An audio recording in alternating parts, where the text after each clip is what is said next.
Have you ever gotten to the end of the month, looked at your bank account, and thought, wait, where did all my money actually go?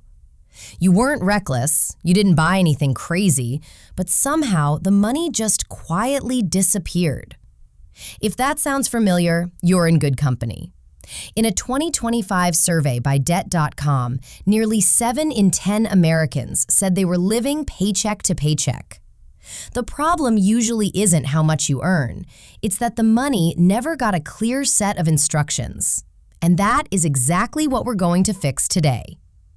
Welcome back to MoneyWise Academy, where we turn confusing money topics into simple, practical lessons you can actually use. Today, you're going to learn a budgeting method called zero-based budgeting, step by step. By the end, you'll know exactly how to tell every single dollar where to go before the month even starts, so your money works for you instead of just slipping through your fingers. So let's start with the big question. What is zero-based budgeting? In simple words, zero-based budgeting means you give every dollar a job until you have $0 left to assign. Notice I said $0 left to assign, not $0 in your bank account. That's the part that trips people up, and we'll come back to it. The idea is simple. Your income minus everything you plan to do with it should equal zero. Think of it like this. Imagine your monthly income is a group of workers showing up for the day. If you don't hand each worker a task, they'll just wander off and do nothing useful. Zero-based budgeting is you, the manager, walking in and saying, you pay the rent, you cover groceries, you go into savings, you handle the electric bill. Nobody stands around idle. Every dollar has a purpose. When you run out of jobs to assign, you've hit zero and your budget is balanced. Now, why does this matter in real life? Because most of us budget backwards. We spend first, and then we look at whatever is left and call it savings. The trouble is, there usually isn't much left. Zero-based budgeting flips that around. You decide where your money goes on purpose, ahead of time, including your savings and your debt payments. Instead of money controlling you, you're in control of it. And for a lot of people, that feeling of control is the moment money stops being so stressful. It also tends to reveal something surprising. When you actually assign every dollar, you often find money you didn't know you had, quietly leaking into subscriptions you forgot about, or little daily purchases that add up. Nothing finds that leak faster than making each dollar report for duty. Okay, so let's walk through how to actually do it, one step at a time. Step 1. Find your monthly take-home pay. That's the money that actually lands in your account after taxes and deductions, not the bigger number on your job offer. If your income changes month to month, use a low, realistic estimate so you're never planning around money you might not get. This number is the total you have to work with. Step 2. List everything your money needs to do this month. Start with your true needs: housing, utilities, groceries, transportation, insurance, and minimum debt payments. Then list your wants: dining out, streaming, hobbies, fun. And here's the key move that makes this method powerful. Treat savings and extra debt payoff as their own line items, just like a bill you owe to your future. Saving isn't the leftover, it's a job you assign on purpose. Step 3. Assign every dollar until you reach zero. Go down your list and give your income out, piece by piece, until there's nothing left to assign. Income minus all your jobs equals zero. If you still have money sitting there unassigned, don't leave it floating. Give it a job. Add to savings, pay down a debt, or set it aside for a goal. And if you run out of money before you run out of expenses, that's not a failure. That's the budget doing its job. It's showing you, before the month starts, that something has to shift. Step 4. Track as you go and adjust. A budget isn't a stone tablet. Life happens. Maybe groceries cost more than you planned, or the car needed a repair. That's fine.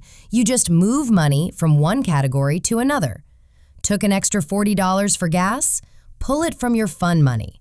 The total still has to balance to zero, but you're allowed to rearrange the workers during the month. Step 5. Start fresh every month. This is the part people miss. Zero-based budgeting isn't one budget you set and forget. You build a brand new plan at the start of each month because every month is a little different. December has gifts, summer has travel. Some months have an extra paycheck. A fresh plan each month keeps your budget honest and realistic. Let's make this concrete with a simple example. Say you bring home $3,000 a month. Here's how the jobs might get assigned. Rent, $1,000. Groceries, $400. Utilities, $200. Transportation, $250. Phone and internet, $150. Debt payment, $300. Emergency savings, $250. Fun money, $200.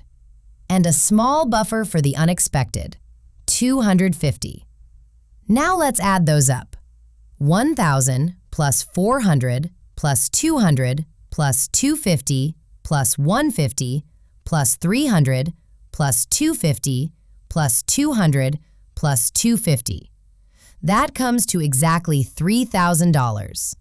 Income minus every job equals zero. Every dollar is working. That's a zero-based budget. And notice that $250 went straight into emergency savings and $300 went toward debt before a single dollar was spent on anything optional. That's the whole magic of doing it on purpose. Now here is where many beginners get confused, so let's clear up the most common mistakes. The first mistake is thinking zero means you should be broke. It does not. Zero just means no dollar is left unassigned. The money you put into savings is still yours. You're not spending it to zero, you're assigning it to zero. The second mistake is forgetting about the irregular stuff.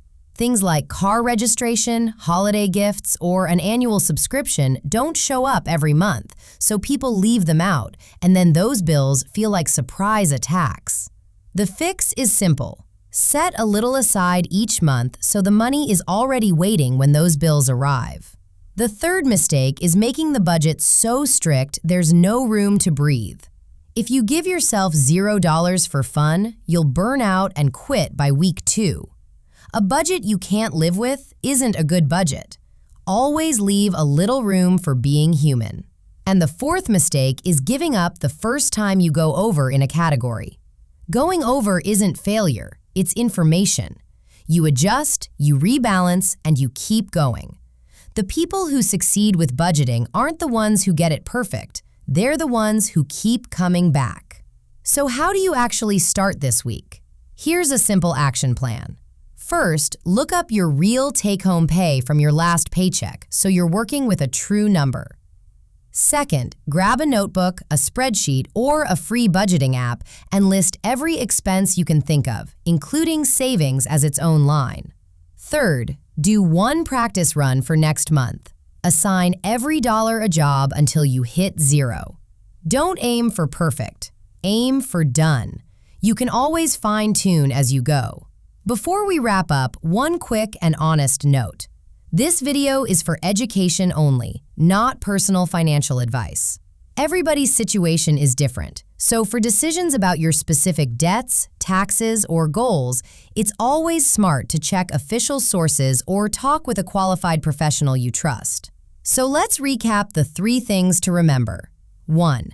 Zero-based budgeting means giving every dollar a job until income minus expenses equals 0. 2. Zero means nothing unassigned, not nothing in the bank, and savings is a job you assign on purpose. And 3. You build a fresh plan each month, and you adjust along the way without giving up. That's really all there is to it.